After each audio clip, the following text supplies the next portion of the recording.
Yes, we are. We're on. It's Monday morning, April the 2nd. The Monday morning huddle. And we're talking about the purchase contract briefly. Let me adjust this just a little. And we're going to discuss a little bit how to fill out the forms. So here we go. All right. This is the basic purchase contract. This is what you're going to look at every time somebody says, I want one of these. Okay. You're going to be dealing with it. Now I'm going to roll it up. This is the second page of it. Okay. When you open it up, and I've gone into .loop, but I mean, I've just found the transactions and I've, and gone to the templates. Okay. And clicked on residential purchase contract. So it says, I have a buyer who wants to buy this house. This is the form I'm going to use. That's right. Okay. Precisely right. That's what I'm talking about. Because ultimately, it's where do we start? That's you said that yourself a couple of times. Where do I start? Right here. And if you come in and say, I don't want, then that's where I'm going to start. And say, here's where we're going to start. Christy, we're going to start right here. And with this form to start with, this is the first page of it. When it comes up, that's the first page it comes up. What you saw a minute ago was the second page. Okay. But the first page basically is a acknowledgement and confirmation of our disclosures. We have certain kinds of disclosures that, according to the rules we play by, Broker Relationship Act in particular, basically say prior to somebody signing a contract on something to purchase, or prior to us, listing something, listing contract, we need to disclose what the relationship is and how it's going to work. So in this case, if you had a shown property that I had listed, or somebody in Green Meadow had listed from Shawnee, Midwest City, or this office, that would be an in-house sale. So there's a little blank with a tiny little square right here. And that little blank is how we let the buyer know that this is an in-house sale. We are working both with the seller and the buyer, we being Green Meadow. Okay. So now if it's a sale with anybody else, it's not in-house. So, leave it blank? No, yeah, that's right. You leave it blank. So it does say right here, applicable for in-house transactions only. So that reminds you that if this is in-house, it's Green Meadow, both sides, seller, listing agent, buyer. It could be you on both. If you list a house and somebody calls you and says, I want to look at it, and they want it, that's sure enough in-house because it's you on both sides of it. Okay. That happens 15% of the time, generally in the marketplace, somewhere between 10 and 15% of the time. Across, it's an in-house where you listed it, you sold it. So if that's the case, or if anybody in the office, so that's what that little block right there is for. It's just let Mr. Buyer, let's see what it says. Buyer acknowledges and confirms that the broker providing brokerage services to the buyer has described and disclosed their duties and responsibilities to the buyer prior. So I need to have a discussion with them before they sign this. And basically, this is where you just basically what you talk about. I mean, you would discuss what they were looking for and all that, but this is the point where you found it. Okay. But so this is where I just need to verbally explain to them. Yeah, in fact, you just use the form to guide you. Okay. So you basically say, by the way, this is not an in-house sale. This is Century 21. This is Huddle Banker and somebody else, or it's even Keller Williams, Elite, or Central Oklahoma, any outside of Green Meadow. And we would mention you don't need to acknowledge and confirm with the brokers providing broker services for both parties because we're not. Or you would say, because that's Don's listing, we call that an in-house transaction. So I've checked this blank because we're disclosing to you that we both, the company, Green Meadow, is working both with the seller and the buyer. And we're by law supposed to just let you know that. So that's how we do it. We just check that blank and that's what we're doing. Now, next thing, Mr. Buyer, we're going to do is acknowledge whether or not there were disclosures or disclaimers. And those will be done prior to them putting an offer on this house? Yeah, it could be right then, but before they sign the paperwork. You could have it all filled out and everything ready to go, but you would put that on the top of the stack. The disclosure statement? Yeah. And where would I be getting that? Does that comes from the person, the seller? That's right. Okay. Disclosure statement is available when you pull the MLS printout up. And over on the upper left-hand corner, there's those little, in the three little paper looking thing. Okay. Up in that left-hand corner is if there are disclosures uploaded onto there. I would just print those. You just click those, open it up, print them. What if they're not on Then we contact the seller and say, where are they? The listing agent. there? Okay. There should be, because the law requires this. So Now, every house should have that. that's right. Okay. Now, at least one version, let's talk about it. One of them is that one, disclosure statement. That says buyers receive a residential property condition disclosure statement, and it's at least 180 days old or less. Okay. So less than 6 months ago, they said, this is what we know about the condition of that house. So that's state law as well. The the Residential Property Condition Disclosure Act is what dictates that. Okay. If it's 181 days ago that they signed this and disclosed it, they are responsible to provide you a new one. Okay. And sometimes they'll just say, well, nothing's changed. I'm initialing the date that as of this date, everything's just like it was before, as far to our knowledge. And that's okay to do that. That's acceptable. Okay. Yeah, they don't have to fill all 3 pages out again. As far as I'm concerned, you can, but ultimately, if nothing's changed, they might cross out the date on the old one, initially put another date underneath of it, initial it, and reload it back in. That could be at least something that says, as of this date, this is what we know. Or if something changed, then they might want to fill a new one out and say, well, this is not the same as it was when we started. But there are two. So disclosure statement, I have a few folks that have been in real estate a while that didn't realize that this word and this word are different. Okay. It's exactly the same sentence. Right. Exactly the same number of letters and spaces. It's just that one is disclosure and one is disclaimer. And the difference between the two is? Good question. Well, one of them is this 3-page long, I know about the roof and the flood zone and all this stuff. Okay. This disclaimer one is a 1-pager. It's abused occasionally, Okay. but how it's supposed to be worked is the seller says on this disclaimer one, I have never lived in this thing, nor do I have any knowledge of any defects. I don't know anything about it. And it would be common when it's a foreclosed property where they took the property back. Ordinarily, they do have some knowledge of the condition of things. You mean like if the bank is selling it and the bank would say, I don't really know? Yeah, never lived there, don't know anything about the condition. I just got it back. You inspect it and determine what kind of shape it's in. I'm not disclosing anything because I don't know anything. So they would use a disclaimer form. But the keys to that are these. I've never lived in it, meaning never. This is grandma's house. Me and mom lived there for 3 days when I was born. You live there. That disqualifies you from doing the disclaimer if you ever live there for any amount of time. Okay. And then the other part, which is the most common, that's grandma's house. I've never lived there. And do not have knowledge of any material defects. So but you help grandma with fixing things and are familiar enough with the house to be able to say, yeah, I know stuff about it. I know something about the condition it is. Well, if that's the case, you know that, well, we put on a roof 10 years ago. You have knowledge of the condition. You might say unknown for 3 pages on that disclosure form, except on the roof one on page 2. You put in there the roof is 10 years old and there's 1 layer, and you disclose that you know that. And that's the key. Okay, so then you don't need a disclaimer statement at all. Is it pretty much one or the other? That's right. It's one or the other. That's right. Okay. Good question. That's good differentiation. You don't have both.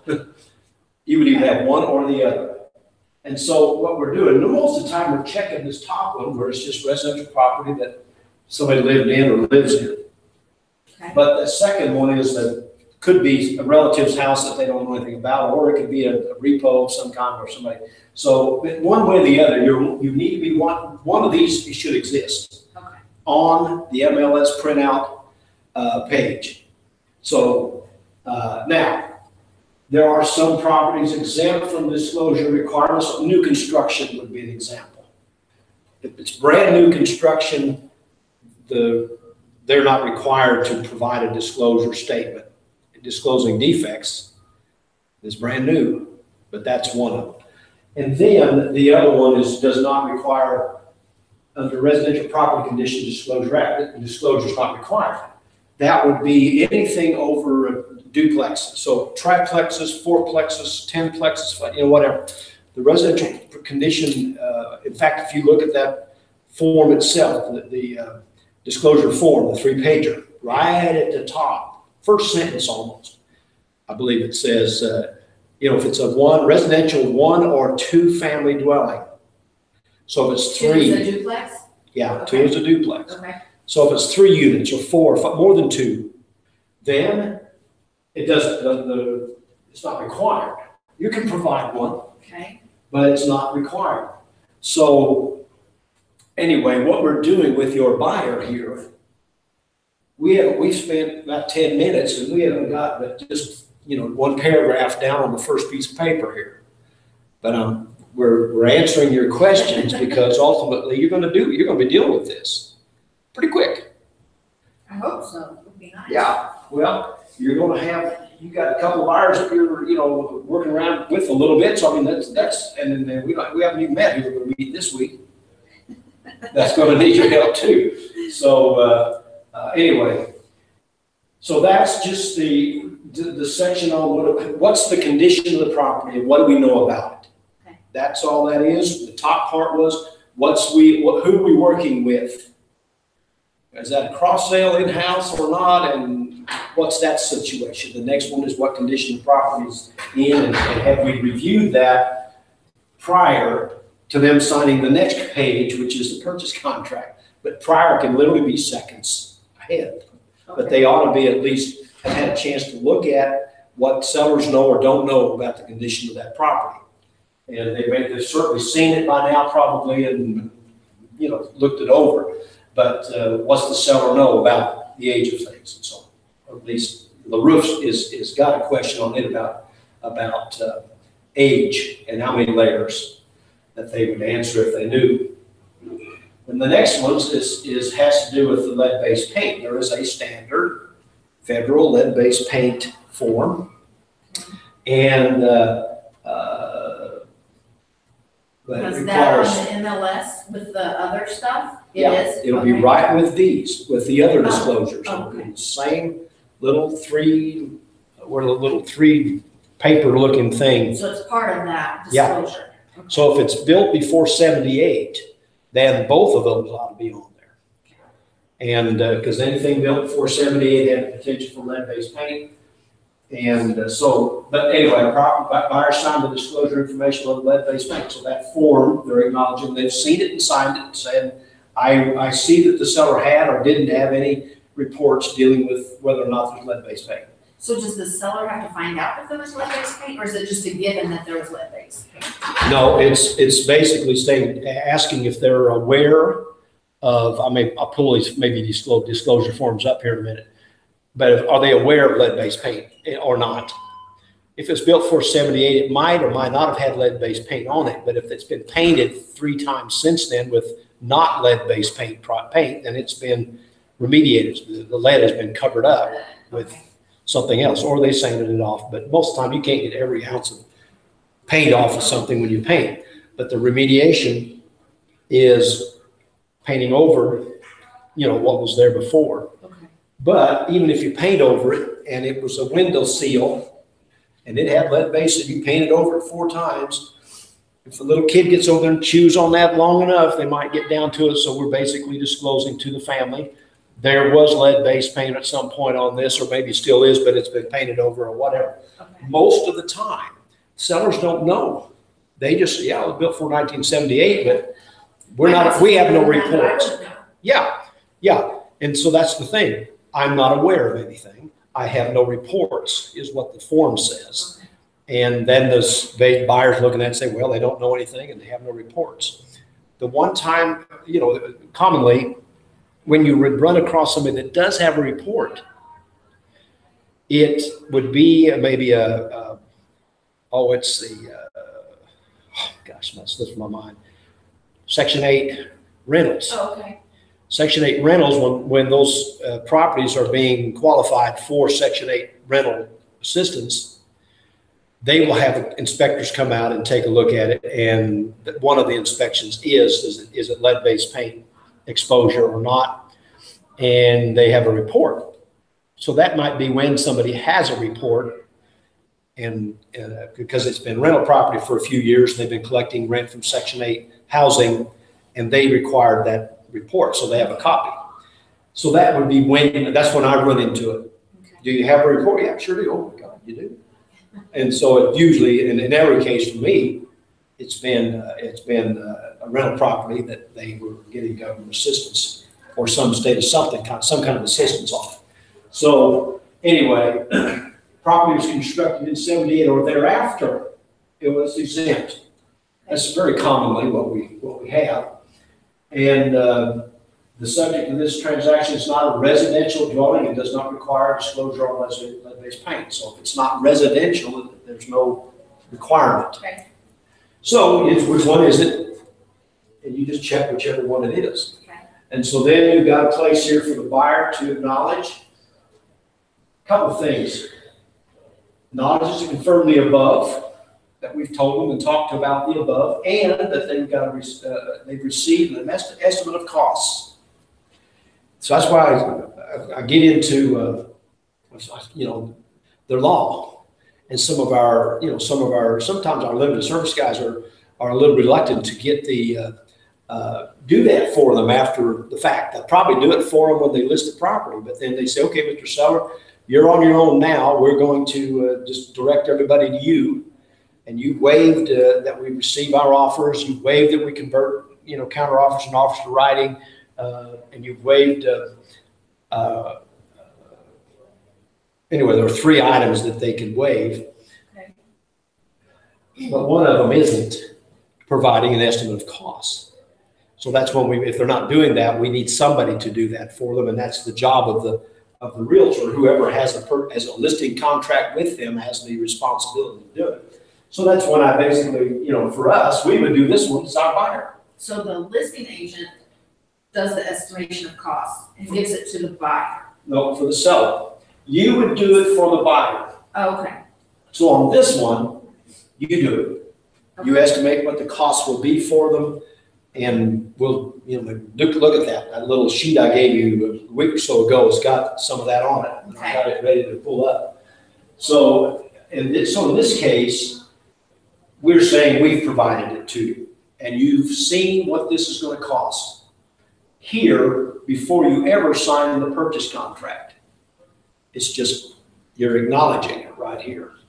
And that is really what we would probably do. We would look at the disclosures. We would talk about what they might propose in the terms of an offer, what kind of terms we need, and ultimately, under that subject, what kind of terms we need would be, what are the costs? You're getting ready to buy this. Even Leslie's cash buyer has some cost involved. There's a title company fee and some,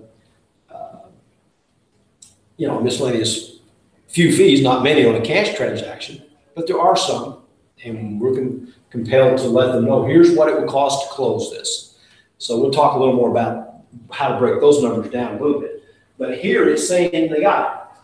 When he signs this, buyer prints his name, or you can print it for him, type it in for him, but he's got a signature right there and a date. When he signs that, he says, I know whether or not it has lead-based paint disclosures or not. I know whether or not it's what the disclosures or disclaimers are, what the seller knows about it. I know whether or not it's a cross sale or not. What's a cross sale? Cross sale is a sale with in-house realtor or somebody outside of our company.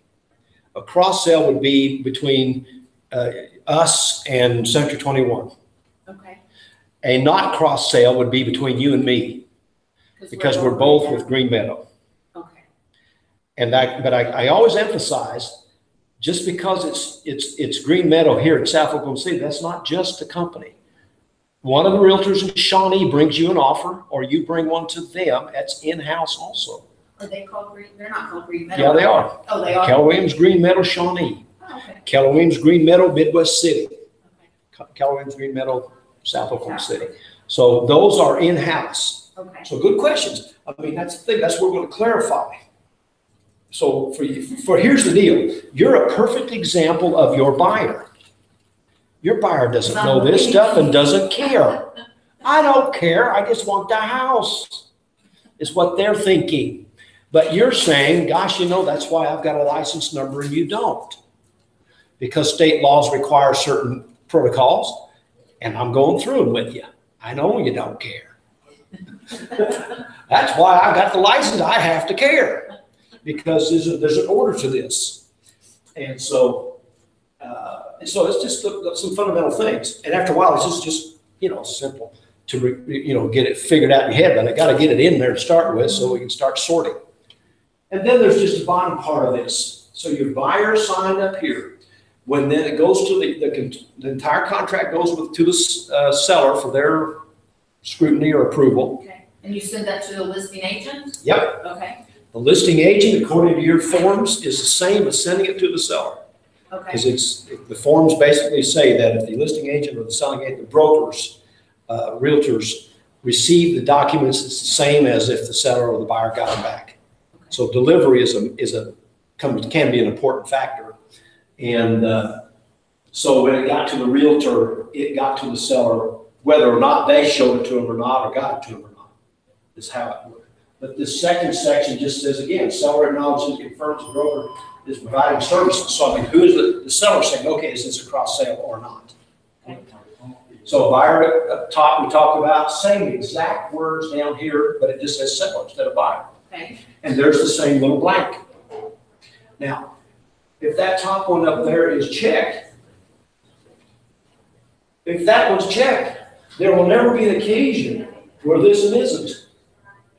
The listing agent needs to check that.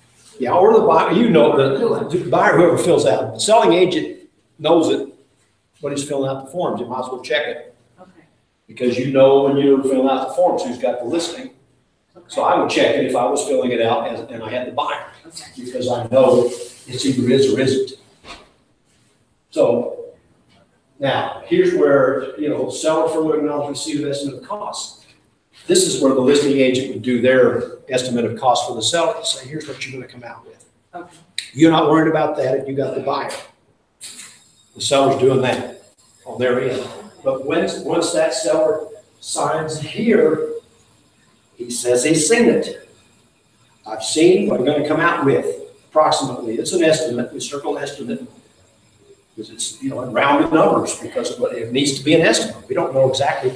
1 day difference. We close this day versus this day. It changes it. The tax proration changes. There's a couple of dynamics that change the numbers just with 1 day difference in the closing day. So our contract form says we can close on or before a certain date, and if you move it up a notch, it's going to be off a little. And so ours is an estimate. It does not require to be exact, but it needs to be in the ballpark. So ultimately, the seller acknowledges they've seen an estimate. They acknowledge that the buyer's seen the reports that there are, knows if it's an in-house sale or a cross sale or not. And that's where he acknowledges it right there. Okay. So they sign it, they send it back to me? Yep. Now, they sign this and the rest of it. So I'm getting ready to go to the actual form. The purchase contract form's next. Okay. But yeah, but this is the first page. Because the word prior, I'll remind you. Let's see if it's in this one. Yeah, I just go right here. There's prior, all over. And that's what the Broker Relationship Act says. That prior to them signing a purchase contract, they are required to acknowledge disclosures, acknowledge lead-based paint, see an estimate of expenses, so that they can say, okay, here's what I'm getting into. Now let's get into it. Okay, so that one page is kind of a, here's what I'm getting into, here's what people know about it, and I'm acknowledging I've seen that or not. Okay. Your question a while ago is what if it's not there? And once in a while, it's a brand new listing and the realtor hasn't gotten it in. So we call them and say, do you have one? Yeah, I do, but I haven't had time to upload it yet. Well, could you send me one? Okay, how soon can you do that? Well, I'm showing houses right now. It'll be 3 or 4 hours, but as soon as I can, I'll get back to the office and send it over to you. All right, very good. Well, we'll proceed without it. But ultimately, before the seller signs off on it, accepting it, that ought to be in their hands some way or another, some evidence that they've got it. But we've had some where they just couldn't get it. We wanted to get the offer in as soon as we could, try to beat a rush of people that maybe are going to come along. And so we'd write it up, send it over, acknowledging that we don't have this yet. But this is something that I print out and I actually give to the buyer, they keep it? Well, or I hang on to it? You can print it out if you want to, but ultimately, it being what? These forms? The disclosure? The disclosure. Yeah. No, I print it out and hand it to the buyer and say, here's what the seller's disclosures have on them. Okay. And that would be a place that they could sign them then, or you send them to them where they can read it on their computer screen and then sign off on it just like they can on this digitally, okay, where they can just look at it over their computer screen. It just goes to them by email. They open it up, take a look at it, and scroll down the thing, and then there's a place to sign it, and they just do their e-signature, which requires an email, and they choose a password to make it secure. okay. And so if they don't have an email, then you're going to have to print it out and take it to them, or they'll meet you at the office. But if they've got an email address, they can sign and acknowledge any of these forms. Okay. And so you might not ever sit down with them on it, but it's a good idea initially when you're sitting down and say, what are we going to propose? Whether you've got your computer ready with you then or not. What is it we want to do? And at least make a note. I want to take title this way. I want to offer this much. I'm going to put this much earnest money up. I don't want a warranty, or I do. I'm going to use financing of certain kind and so on. I've got a little letter of intent form that I have over here in this box that I share with you in a little bit. But it's got the blanks. It's just got what you put in the blanks on it. Okay. And so if you just answer, how do you want to take title? How much earnest money? You just fill in the blanks on that thing. You will have all the information you need to fill this all out. So I use that to help brand new people.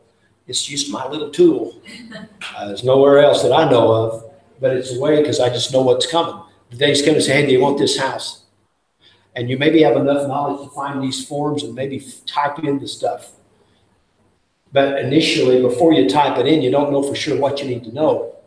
Well, I just have this one piece of paper that says, here's what you need to know to fill out any purchase contract. And so I'll get it out. Don't let me forget. It's called letter of intent. That's what I call it. So anyway, that's that first form. Now, we get past this where we disclose everything. We get to the guts of the purchase contract. This is in fact, when you're looking, looking for, it's called residential purchase contract, I believe is what the language, yeah. When you pull it up on Dotloop and you go search for the form right there, residential purchase contract 2018 is the most recent current version. So that's how you search. You can search for it. I'll let you practice that later. But ultimately, let's see what's on it. So here, we've got, a uniform contract to sell residential real estate. This is a legally binding contract. If not understood, seek advice from an attorney. It's right on top, so it's a binding piece of paper. And the contracts are found in this document with the following attachments. So we have this disclosure beforehand, and when you pull it up in Kelly and Green Meadow folder, it has both of these because you have to have them both in. But that one I just went over, and then this one's got several pages to it. But here we are. It says we've got the contract, this document, and then maybe some of these. And so, let's see, what one of your buyers is working, I mean, are they all cash buyers, or they need financing, or do you know? One of them has a VA loan.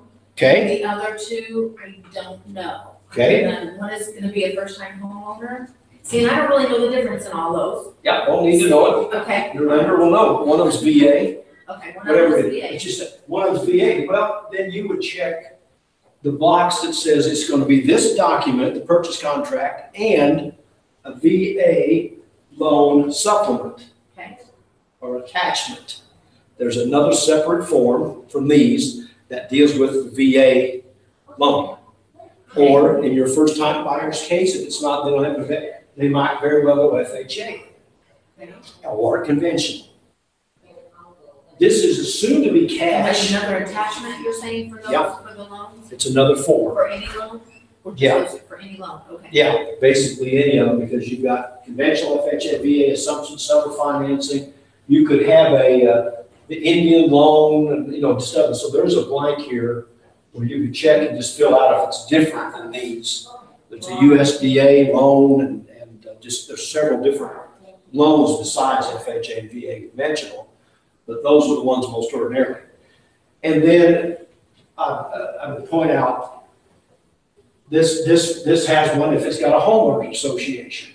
There's a little separate one-page form for that. So how we do, instead of putting everything into this purchase form that's not relevant, we just attach the stuff that is relevant as we go, and that's where we check, go up here to say, by the way, Mr. Seller or listing realtor, look for this attachment. And these attachments or other forms are in a doc loop somewhere, I just have to find them. Yep. Okay. I'll show you here in a little bit. They're actually named this. So when you go to look for them, just literally type in and there's a search bar at the top. You just literally type in whatever that is, and it'll pull them up quicker than you just scrolling down through 100 forms. Awesome. Now, but the point of all this is we're trying to let people know that this document and any of this maybe. Because here, sale of buyer's property, it's already under contract, or we got one that they haven't got it on the market yet. There's a form for that in case they've got a house to sell in order to buy this one.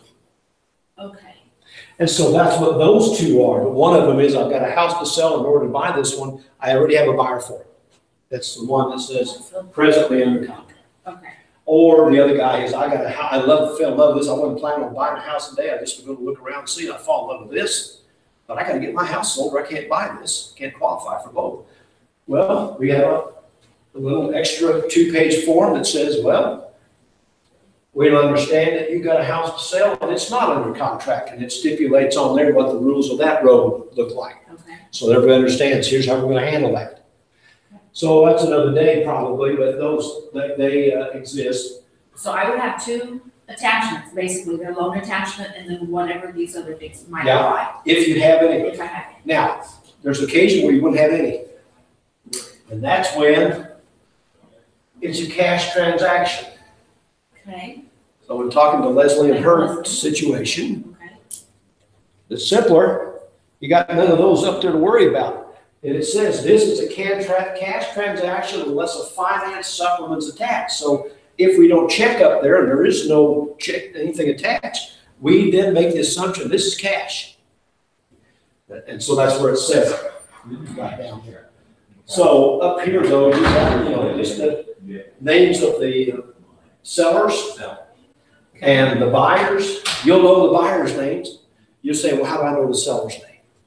Well, we look up the county record, and right there where the little 3-page thing is, we'll pull up an MLS in a minute. Okay. I should probably just do it now so you can see it. Let me just step aside here and do that. I'm just going to go to the MLS page. And so you can search county records from the MLS page? Yep, it's right. It's right in there. It's part of those little things. Let me log in. You've seen this. I know you've seen this part.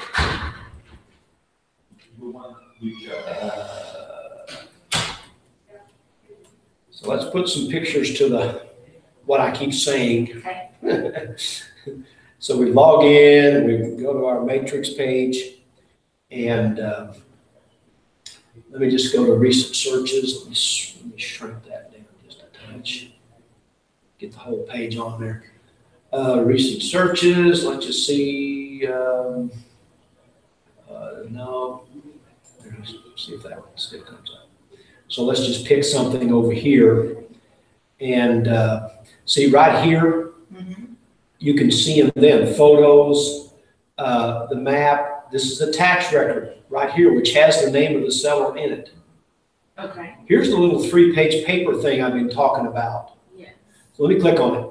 This is the that's got the supplement, so I'm going to click on that so you can see it. This one comes up, it's got a lead-based paint and property disclosure form. And I just click on these and open them up. Okay. That's it. That's where they are. But that's when I'm describing the little 3-pager. Okay. And then there's history and so on. But there's the tax one. Let's just take a look at this one on the tax thing. Here's the tax record on that property. Okay. And you know what we know about it, what we know about the condition of the house, kind of what the assessors think it's worth. Here's the listing information. It's active right now. There's the MLS number and so on. Here's when they look like they purchased it in 2007, somewhere in there. There was a mortgage on it in 2007 for $69,946. And foreclosure history. So this was a foreclosure transaction in 2007, and they closed early part of 2008, apparently. No. Or that's a foreclosure after. They just filed foreclosure in 18. Filed it in 18. Oh, that's right. This one's filed in 18. I was thinking 8. Original doc, 2007. That's when they bought it. Now in February this year, a public filing. This pendants means they're behind apparently on their payments, and the lender filed a notice to say, hey, we may have to foreclose on this, but they're giving public notice, and that's what this pulls from, is the public records that have that information on it. So that tells us that it may be in a foreclosure, some form of foreclosure state. So go back to this one. Now I'm going to open this up. So suppose you're looking at it like this, that page you've seen before. Well, here are your little things again. There's your little 3-pager with your disclosures. There's your tax record. All the pictures, I don't know why, but you can view just the photographs or just click on them, for God's sake. I'm looking that way. But ultimately, there's your tax record. And every one of these properties ought to be connected. So that's what I keep referring to. Now, let me go back to, this is it. This is it. Let's go back to our form. And so we found the little 3-pager. We found the tax thing. Then it has a owner's name in it. So we just put the owner's name in. Okay. And then you'll know who your buyer is. But you might want to say that buyer, by the way, how do you want to take title? You want to put your middle initial in, you want to use your full middle name, not any middle initial, how do you want to take it? And usually when I'm with you, I don't know. How do you normally sign legal documents? Or have you ever signed them? Something, but legal documents. Well, I don't, when they graduated, what name did they call you out at high school when you had to be at least probably 18 to do this? So maybe you graduated from high school. What name did they holler out off the stage when they had you come across? Maybe you could use that. Okay. But anyway, how do you want to take time? So, and some people have real common names, so they want to be, use their middle name. Because John Smith, which John Smith? You got to know. So then ultimately this section here, I won't go over every bit of this. But it does acknowledge that electronic signatures are fine or have the same forcing effect as the written signature. And that all verbal or prior verbal or written negotiations are which may be modified only by written agreements. So, I mean, they might have talked about this or that, but if it doesn't say it here, None of the verbal stuff counts. Only what this says. So if you said it, we're going to do this, the seller happened to be there when the buyer's looking at the house and made some statement, oh yeah, I'm going to fix that. Okay, well, if this says that, then he's obligated to fix that. But if this doesn't say that, that doesn't matter that he said, I'm going to fix that later on. You can say, what you said you're going to fix it. Has he replaced the type in stuff that he says he's going to fix? Yeah. Hey, I wanted to point out something that I found out over a deal. There's a deal in there that it says can't be assigned, modified or assigned by further written agreement of buyer and seller. Yeah. You would run into a lot of investors that buy them and try to wholesale them to another person to take their position. If the seller doesn't agree to it, they don't have to. Yeah. Let's see. This agreement shall be binding upon and endure the benefit of the parties hereto and their respective heirs, successors, and permitted assigns. The contract shall be executed original. I'm looking to see later on, not right there. All prior verbal or written negotiations, representations, and agreements are superseded by the contract, which may only be modified or assigned by further written agreement. That's it right there. That's it right there. Further agreement of the seller. And I've had them, I'm thinking of over in Midwest City, one of the gals over there came and said, hey, I'm having trouble getting this deal closed. Why? Well, the original buyer was an investor and he bought it.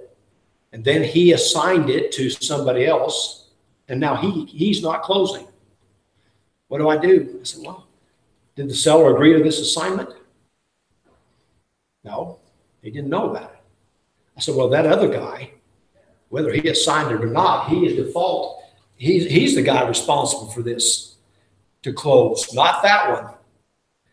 Actually, because the seller did not further agree to let him assign it. And so if he hadn't got a document that said they agreed to let him assign it, which means that, this guy's got his contract, he's made the offer on it, we're going to make this complex for you. You don't need this. But ultimately, investors, like you said, they buy it and they've got it under contract, have not paid for it. Put up earnest money, got a signed agreement. Everything's good. But then they run across their buddy who also buys property. He says, I've been looking for something like that over there myself. He said, well, give me $3,000 or $5,000 and I'll let you have this one. And I'll just assign this contract I've got on it to you, and you show up and you buy it. And I never close on it. You just give me the difference. But this is what Grant's saying. You can't do that unless the seller agrees to let you do it. And he can decide to or not. But you better have your ducks in a row to say, here's what he's getting ready to do. This guy's as good as gold. Here's documentation. He's got the money and all the rest of that. Because he may not have the money. Nice guy. But he may not be able to perform. And that's what... I forget the gal's name over Midwest City, but I mean, she came to me with that question. I said, how did you get in this situation? And they're down the line a month or so. She'd been waiting on this guy to close. I said, where's the other guy? He's the one that should have closed on that contract. If you did not have a written approval from your seller to sign this, it'll never happen. He's still on the hook for it. Maybe he doesn't know it. Maybe nobody's told him. So anyway, that's a kind of a big deal, especially for the investors. Whatever county legal description, you can figure, how to figure out the legal descriptions. I mean, that's something at least they cover, huh? No. Oh God. Okay, come on. Let's go here. Let me close this. Let's go to that. Those pages that I had right here. Remember the tax record? Mm-hmm.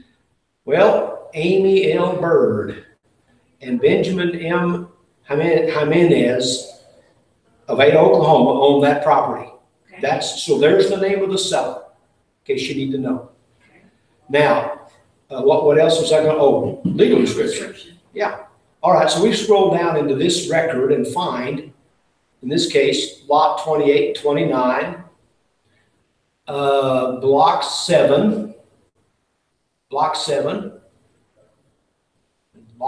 829, block 7 of Highland View Edition subdivision.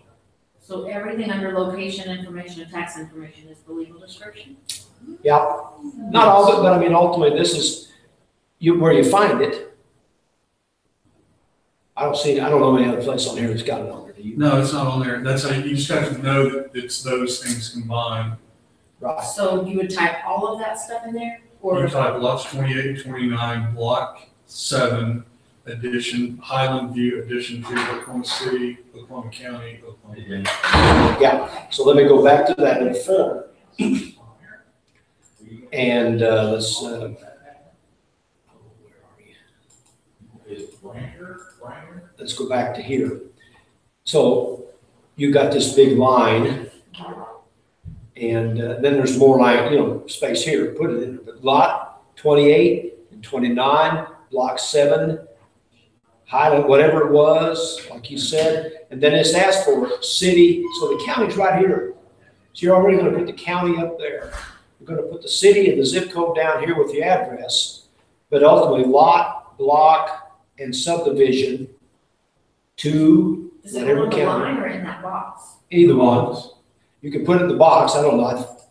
Yeah, I guess the box is the place you can type. So that's where you type it in.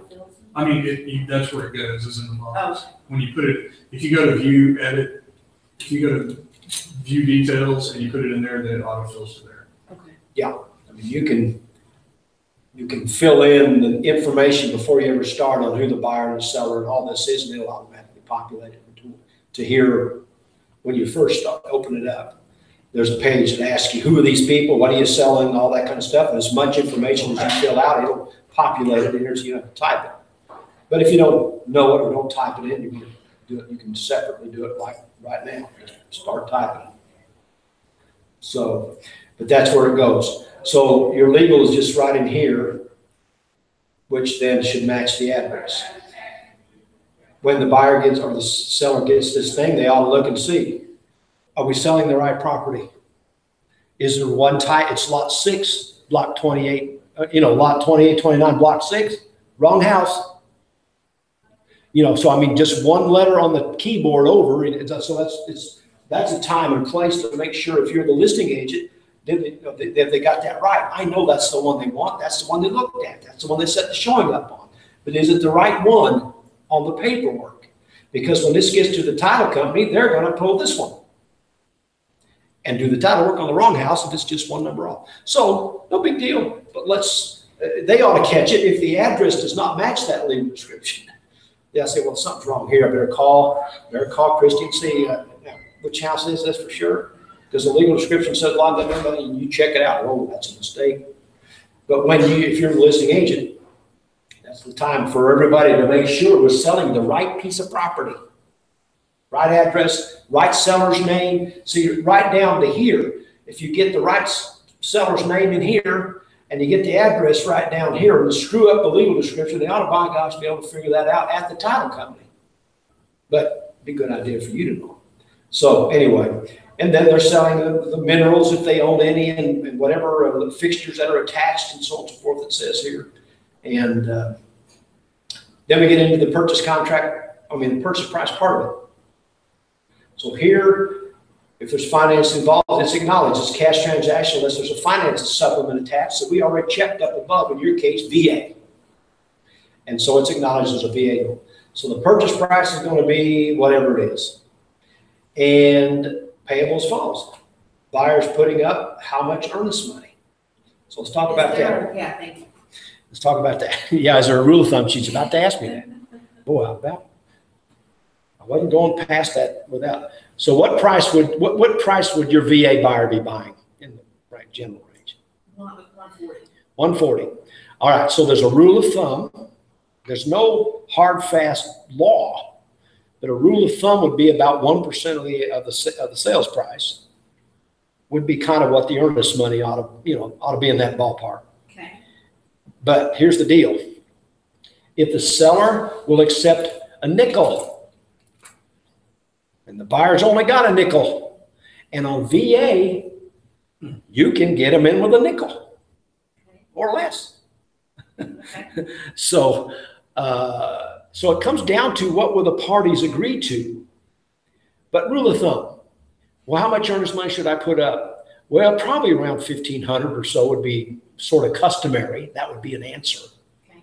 And then they look at you, why? I'm going VA. I don't have hardly any savings. 24 years old. I'm just got out, I'm 23 years old. I just literally, maybe got out of the service or something. But I got a good job now. Okay, what have you got? Well, I had one or two, several, really. Nothing. You got enough to make a payment if we get in this thing? So what does the earnest money do exactly? I'm kind of ignorant to that. Consideration. Every contract must have an agreement and consideration. That's the consideration. Certainly is part of that. I mean, that's but it's what they stand to lose if they default. In other words, you put up $1,500, Mr. Buyer, and then you decide, I changed my mind. It's, I can qualify for the loan, the inspections, there's no problem. I've just changed my mind. I've got cold feet. And it's okay for the buyer to do that. They can change their mind anytime, right? But they lose that money? They lose their. They could. Yeah, there's two things. Okay. I could just go to that section of the contract. Let's talk about it while we're on it. Okay. And I'm gonna scroll down here to a section's about 3-4 pages deep. And it talks, I think, on this page. Next one. Right here. Section 15. So while we're on it, what happens? You got a section here, breach of failure to close. Seller or buyer shall be in breach of this contract if either fails to comply with any material covenant, agreement, or obligation within the timelines required in this contract. Now, if the buyer performs all of the obligations of the buyer and seller fails to convey the title, then buyer shall be entitled to either cancel and terminate this contract, give the abstract back, and get a refund of their earnest money. Was your class almost over or just started? It's just about, well, this one's about over. We're on the red meeting here. No, I got a new guy. Well, Bring it. we'll be here a while. So, what's the seller's options? Well, the buyer's not closing. What's the buyer's options? Buyer's saying, well, give me my earnest money back and I'll cancel this. I'll go find something else if you're not going to close. And I've had them, one or two, where we did everything and the guy just changed his mind. The seller? Seller just changed his mind. He wouldn't call anybody back, wouldn't return the calls, wouldn't answer the door, would nothing for 30 days. And the guys, we had our earnest money up, we had that, but we had not only that, the appraisal, the inspections, all of that money tied up. And we've basically said, we'll fix everything you've got wrong with your house and still buy it. Can you just show up for closing? And he said, and he doesn't, and there's no response. So ultimately, at that point, This is Dawn, we, education. Hi. Jake. Hi, Jake. And Grant. Nice to meet you. Come on in if you want to learn something about real estate. That's what we're doing. He does, he's ready. Well, we started about an hour ago or so, and we're going. We'll see who else comes in at 10. But we'll still be going a little longer if you want to stay in. But it's up to you. That's fine. You'll learn something. You can't not learn anything. Well, we're talking this morning about the purchase contract itself, Okay. and so that's where we are and what it says. And Christy here has asked the question: what happens? We got just a little ways down on the first page of this thing, and we hit earnest money. Okay. And she said, "Oh, for God's sake, what happens with that?" So we're explaining it right now. So that's where we are, Jim. This is actually a purchase contract form, but we're describing what happens to the earnest money. So if the buyer, let's say, this contract returns to the seller and receive the refund of earnest money. So if the seller refuses to show up, the buyer is just going to get his earnest money back and move on. But there's one important little piece. Or any other remedy available in law or in equity, including specific performance. You probably heard that term in licensing school. So the seller can say, you know what, you're going to buy this, and I'm going to legally hold you to it. Now, in 40 years, I've never had anybody pursue that far because it ties a property up, it keeps them from selling to somebody else, and it's expensive to do for a seller. But here's the one you're asking about. Upon breach by the buyer, The buyer puts their $1,500 up. Here's what happens if he does not honor it. After the seller's performed the seller's obligations under this contract, the buyer fails to provide funding or to perform any other obligations of the buyer under the contract, then the seller may, at the seller's option, cancel and terminate this contract and retain all sums paid by the buyer, but not to exceed 5% of the purchase price as liquidated damages. That's what the term is. And by the way, it's state law that 5% is the most they can keep. So if they put $30,000 earnest money up and it's a $200,000 sale, they cannot keep all of it. They can only keep 5% of the $210,000. But that very specifically says that earnest money, that becomes liquidated damages. This is what I'm going to get. That's why we put it up. So that if the guy defaults, he's got something to lose. So my VA analysis or example a while ago, $1. And the buyer says, I've changed my mind. He doesn't have much to lose other than he takes a little bit of the risk of not only that, because this says as liquidated damages, they can give their earnest money. The seller can say, I'll just take that as my damages. Or, not and, or pursue any other remedy according, including specific performance. So the seller can do one or the other. He can say, well, give me the earnest money. Or he can say, I'm going to pursue this and see if I can force the guy legally to close, because I can probably do that if I got enough time and want to wait to let the legal system take its course. But that's where that $1,500 goes now. Goes to that seller for having taken it off the market and not been able to sell it to somebody else maybe that could have bought it. But that's why he's putting it up. And there's some discussion as to because I know this, from a legal standpoint, even if there's a nickel or nothing, some of the legal people that I've talked to have said that by signing this thing, you have consideration, because now you've made a whole bunch of promises that you're going to have to keep. And that's consideration, because you could stand to be, sued and everything else here if you don't do some of this stuff. So ultimately that could be, but most of the time, our industry has basically said, in order to make this binding, we need consideration. You do need consideration to make a contract binding. It's said at the top of that. This is a legal binding agreement. And how does it stay binding? Well, it's got to have a date, a start date, an end date, a price in it. And consideration is one of those legal things that basically, in order for it to be binding. And so there's some discussion, Grant, at least in circles that I'm in, as to whether or not, if there's no earnest money, whether or not this buyer's got consideration or if it's binding. And what some of the precedent I've seen anyway is basically that if they've signed this contract, even if there's no earnest money, they have consideration because they now have obligations.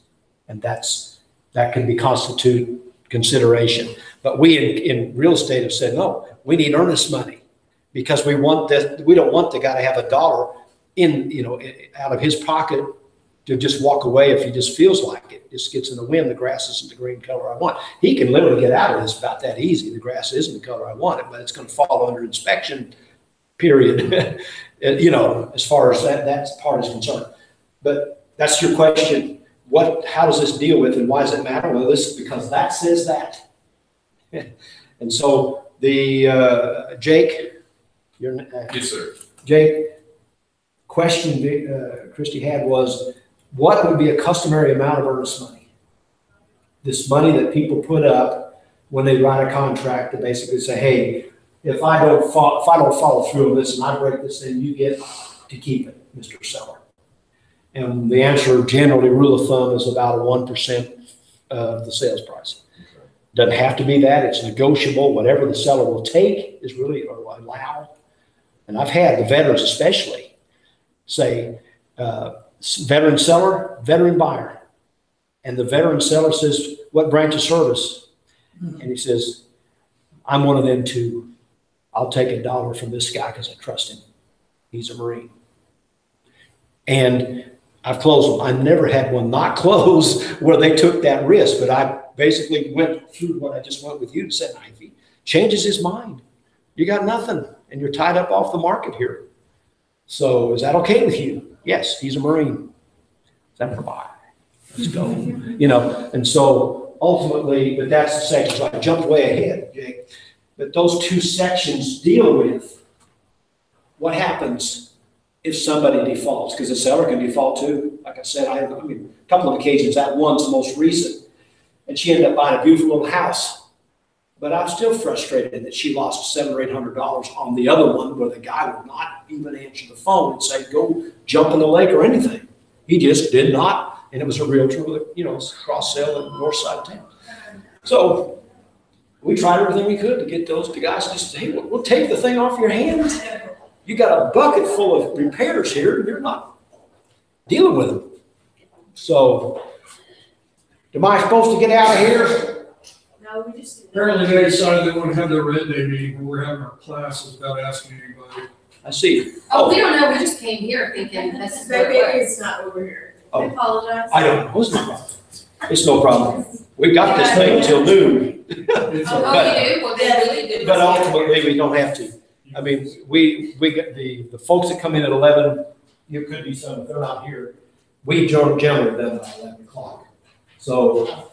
I didn't make it to 10 o'clock today, I apologize. Yes, I see. Well, it's been good because we just dealt with some of the purchase contract stuff here. Because Christy here has got 3 buyers. This Emma one's going to buy something here just any minute. Hey, that's You have to be ready. That's good, because I love, Jake's I have come in many of the buyers just aren't ready to buy. Falling into this. You guys hang in here. Very helpful. And we can adjourn to another room if we need to. We could go into the other room over there and kind of finish this talk up. Because I don't need this whole space for this. Hang on. All right. We're finished. That's all we could get done for this broadcast. If you're in Midwest City and Shawnee, thanks for joining us. This broadcast is over.